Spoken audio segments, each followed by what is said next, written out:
Capital के CEO और chief investment strategist Vikas V Gupta ने बाजार की आगे की दशा और दिशा पर मनी कंट्रोल से बातचीत की।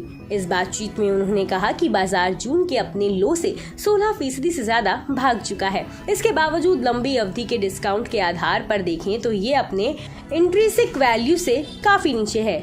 उनका मानना है कि बाजार की असामान्य परिस्थितियों में बेहतर मौके खोजने की कुशलता रखने वाले निवेशकों के लिए इस समय बाजार में तमाम अच्छे मौके नजर आ रहे हैं, जिससे एक अच्छा पोर्टफोलियो बनाया जा सकता है।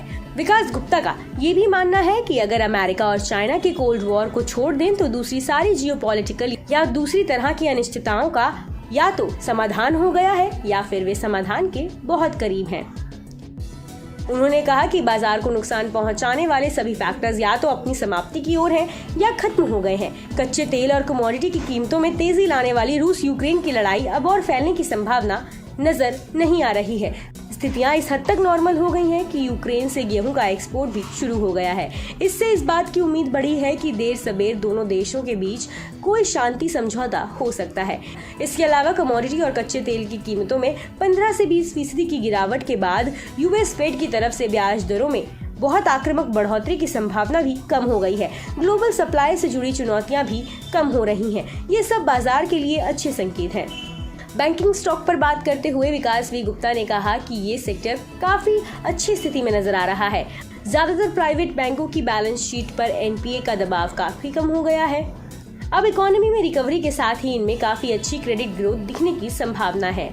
बैंकों ने काफी तेजी से नई टेक्नोलॉजी अपनाई है, जिसके चलते इनकी डिजिटल बैंकिंग में कुछ दिनों से काफी मजबूती आई है। एक समय था जब ऐसा लग रहा था कि नए जमाने की फिनटेक कंपनियां बैंकिंग कंपनियों को पीछे छोड़ देंगी, लेकिन देश के प्राइवेट बैंकों और बड़े सरकारी बैंकों ने डिजिटलाइजेशन की प्रक्रिया को तेज करके स्थितियां बदल दी हैं।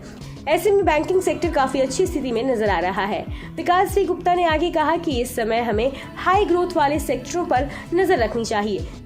डिफेंस सेक्टर पर सरकार की $70 अरब से ज्यादा की निवेश की योजना है। इसके अलावा डिफेंस कंपनियों को तमाम देश से एक्सपोर्ट ऑर्डर मिल रहे हैं। रेलवे इंफ्रास्ट्रक्चर से जुड़ी कंपनियां भी अच्छी नजर आ रही हैं। Bullet train, semi high speed train, railway line को डबल करने, इलेक्ट्रिफिकेशन पर फोकस से इन कंपनियों को फायदा होगा।